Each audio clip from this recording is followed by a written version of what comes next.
Muy buenas tardes, amigos televidentes. Bienvenidos otra vez a su programa Actualidad Fiscal, Tecnológica y Financiera. En la tarde de hoy tenemos la participación del licenciado Juan Medrano y Alberto González, experto en temas de prevención de lavado de activos, quien van a estar con nosotros compartiendo este tema de interés que es lo que está en palestra pública a nivel internacional. Buenas tardes, Juan, Alberto, ¿cómo están? Muy bien. Buenas tardes. Buenas tardes, Nicolás. Gracias por la invitación. Gracias por la invitación y la oportunidad de llegar a tu comunidad de profesionales. Gracias. Juan, Alberto, el tema de prevención de lavado de activos ha tomado mucho empuje, sobre todo por el carácter que le han dado los diferentes países, principalmente en las últimas décadas los países latinoamericanos. Hoy en día, ¿cómo va el tema a nivel mundial en tema de prevención de lavado, Alberto? Bueno, tremenda forma de iniciar este conversatorio, Nicolás. La realidad es que todo parte de las grandes potencias de los países que forman parte del G20, que es donde vienen las mejores prácticas, las tendencias y la presión en la materia. Cuando vamos y vemos la foto de Estados Unidos, el principal socio comercial de la República Dominicana, vemos que han promulgado una ley nombrada la AMLA 2020, que fue promulgada en el 2020, y una ley que actualizó la Ley Patriota de Estados Unidos. Anteriormente a la Ley Patriota existía la BCA, de una ley también del 1940 más o menos. Si se dan cuenta, ha habido pocos cambios normativos y legales en Estados Unidos, y este último cambio viene a actualizar la ley a unos niveles importantes, a darle mayor cobertura, mayor alcance a los órganos de persecución de la ley en Estados Unidos, y eso por efecto genera un nivel de presión a través de la banca corresponsal a los bancos regionales. Eso está ocurriendo en Estados Unidos, y eso nace también de una voluntad del gobierno de Estados Unidos, en este caso de Joe Biden, donde analizando la realidad económica de Estados Unidos se da cuenta que el tema migratorio es un tema importante en Estados Unidos, que le está costando mucho dinero. Y cuando analizan esos temas migratorios se dan cuenta que lo que genera migración de los países latinoamericanos son elementos de crímenes, de corrupción, que hace que ellos vayan hacia Estados Unidos. Y dice, bueno, Biden dice, una forma de gestionar esto de manera integral e inteligente es elevar y ellos tener mayor presencia en los países latinoamericanos haciendo exigencia del cumplimiento de sus leyes locales, para ellos contener una migración hacia allá. Fíjense cómo el contexto migratorio hace que se haya una lucha más fuerte. Y en ese contexto Biden decretó como prioridad de seguridad nacional luchar contra los crímenes de lavado de dinero, cibercrimen, todo lo que es el tráfico de personas, todos esos delitos que han generado un impacto en países latinoamericanos que le ha generado migración hacia ellos. Ya sé que ahí Estados Unidos sigue haciendo un esfuerzo en seguir elevando el nivel, y cuando vamos a Europa, la Unión Europea también ha actualizado su directiva, y su directiva también establece más exigencias para seguir luchando contra estos crímenes financieros. Ha creado porque inclusive, Alberto, también Europa tiene un problema migratorio. También. Quizás mucho antes del que está viviendo hoy en día Estados Unidos, y sobre todo, ustedes como expertos en la materia saben que el tema de trata de personas es parte de lo que son los delitos precedentes de lavado de activos, porque lo que más suena son las bandas que existen, principalmente en Colombia, con el tema de la selva del Marién, y ya cuando llegan a México, esos carteles que hay, que tienen toda una logística para llevar a esos inmigrantes al tema del fronterizo. Sí, totalmente.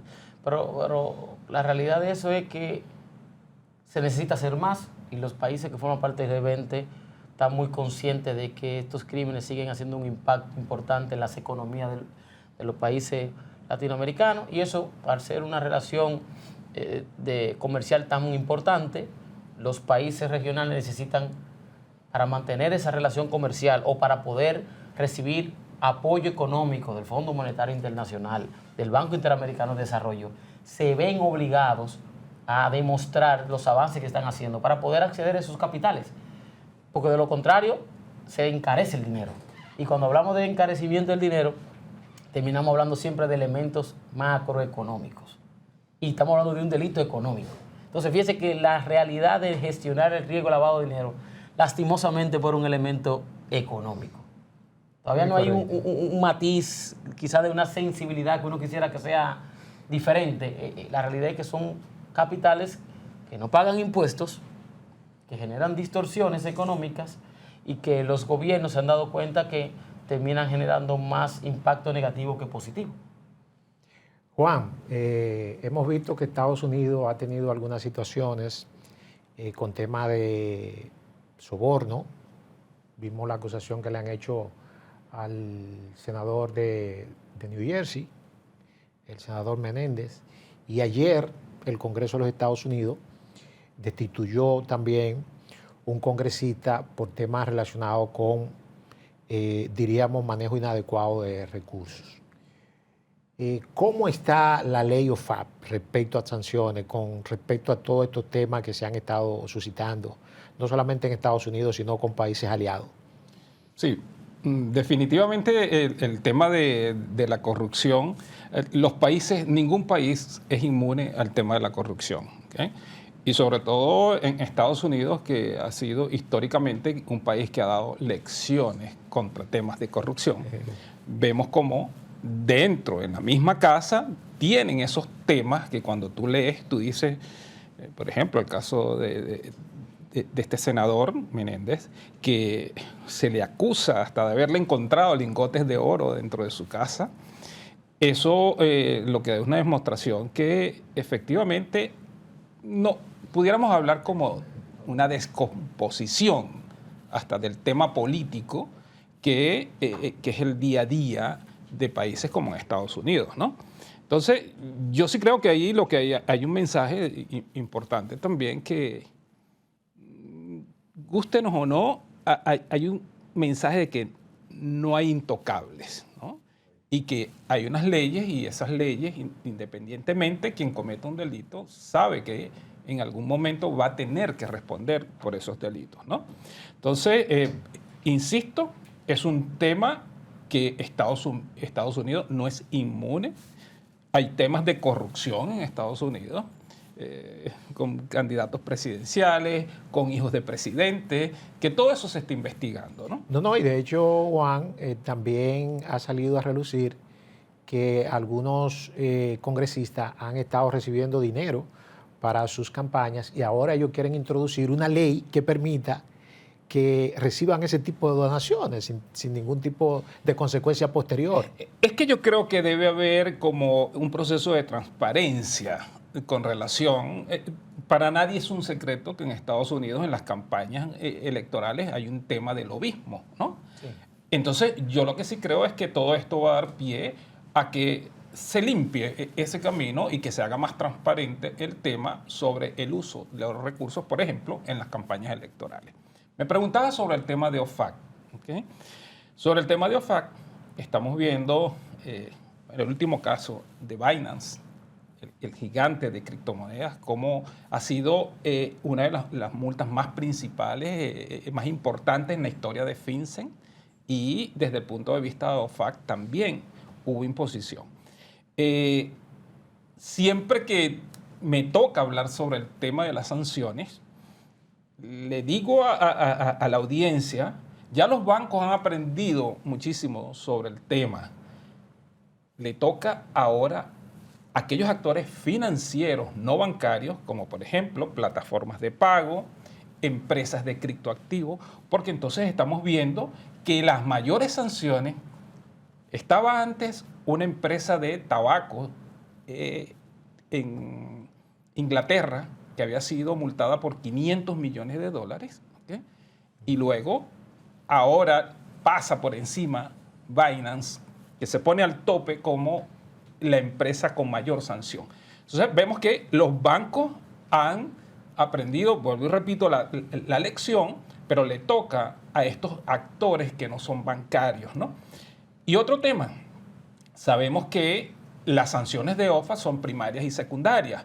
Las primarias son las que le aplican a los americanos independientemente de donde estén. Pero las secundarias le aplican a ciudadanos no americanos, pero que están en su actuación haciendo algo que está violando algún programa de sanción en Estados Unidos. Y ahí eso, si quiero, lo podemos explicar más adelante, pero está jugando un papel importantísimo todo el tema de la guerra de Rusia contra Ucrania, ¿okay?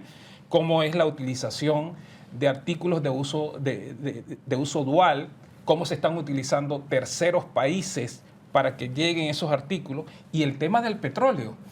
Debemos entender que el tema de OFAC también es un tema geopolítico, ¿okay? Donde el petróleo se pone ahí en la punta de la discusión. Recordemos que, por ejemplo, el petróleo ruso está sancionado, pero se puede comercializar, pero eso tiene un tope de $60. No, y que sigue fluyendo ese petróleo en lo que son los países de la Unión Europea, que es una de las cosas que se ha estado, diríamos, comentando, de que aún con las sanciones, muchos de los países europeos siguen recibiendo el petróleo ruso que está dentro de lo que esos productos duales. Es que, ¿sabes qué pasa? Que históricamente la Unión Europea es una gran dependiente de todo el gas y el petróleo ruso.